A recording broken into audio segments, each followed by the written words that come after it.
if I had to pick one skill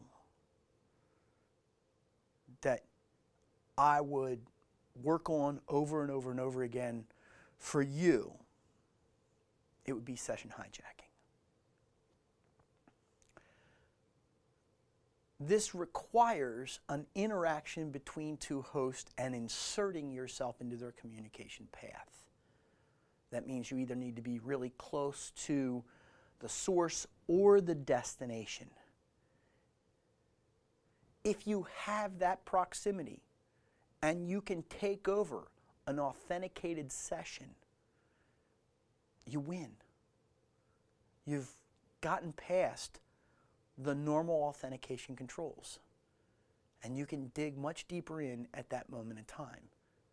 What you're saying in session hijacking is, I will let somebody do all the heavy lifting of setting up the session, doing the authentication, and going to the resource that they need, and then I'll take over. And that's what session hijacking does for you. At what layer? Well, it depends. There is session hijacking at all different layers. Certified Ethical Hacker talks about session hijacking lower, like TCP and IP, right in that area. But I think that we need to go beyond that and start looking at the application layer, the HTTP of it. In session hijacking, we're definitely gaining access. We're getting a hold of a live session, a communication, and we're inserting ourselves into it. So that's really where we are. There are different layers of hijacking. We're going to look at the two important layers, one for the exam, but also the other for your capability to learn and grow as a penetration tester. Before we do that, unfortunately, we have to do a little bit of TCP/IP version 4. And so we're going to get into the technicalness of it. And remember, at the very beginning, I gave you a pretest and I said you have to understand TCP/IP concepts and ISO concepts.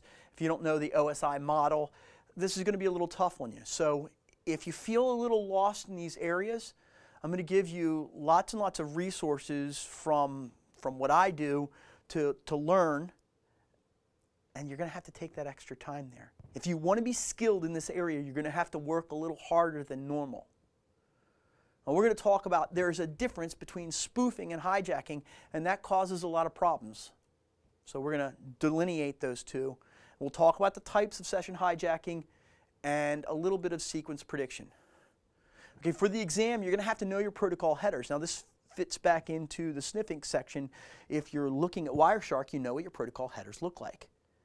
And also, what that does for you is that stops a lot of the wrong answers, all the crappy answers that you go, well, that's not the truth because they flipped those 2 bits there. It cuts those things away.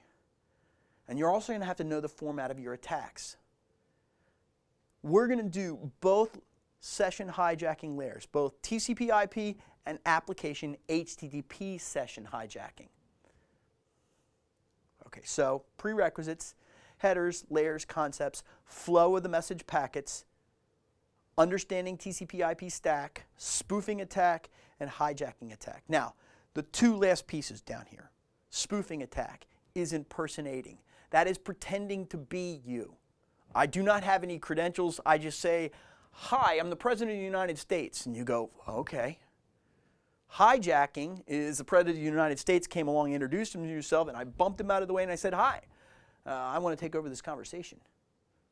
In the spoofing, we may or may not have authentication.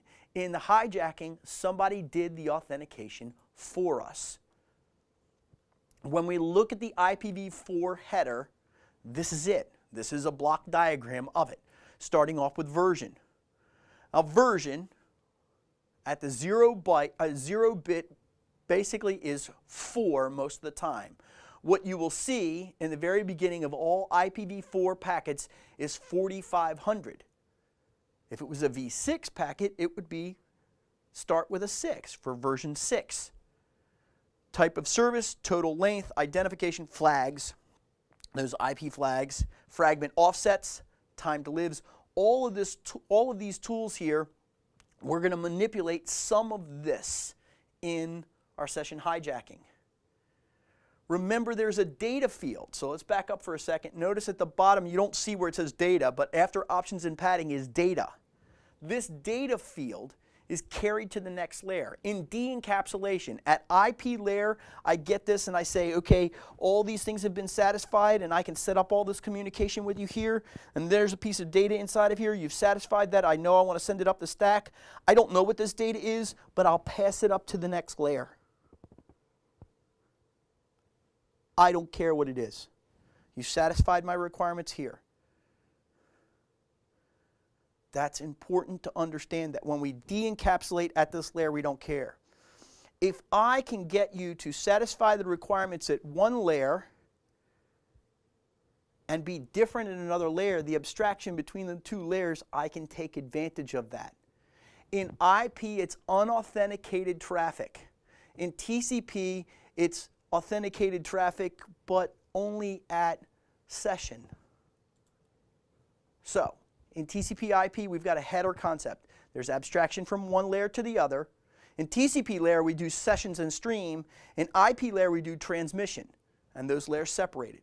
What we do is we take advantage of the difference between these. I could literally jump into your IP TCP conversation with a different IP address and the same stream. If you set up your sequencing up here at this layer and your IP addresses are down here at this layer, if I can figure out what the sequence is, I can be wrong about the IP address and right about the sequencing and take over the session. The tool to do this with is called Hping. Okay, so here's your TCP header. It's got its own set of flags inside of it. The sequence number and the acknowledgement number is the thing that you want to predict and take over with a different IP address. That is a classic hijacking technique. So this is the TCP header. You need to have a clear understanding of both of these in order to make session hijacking work well.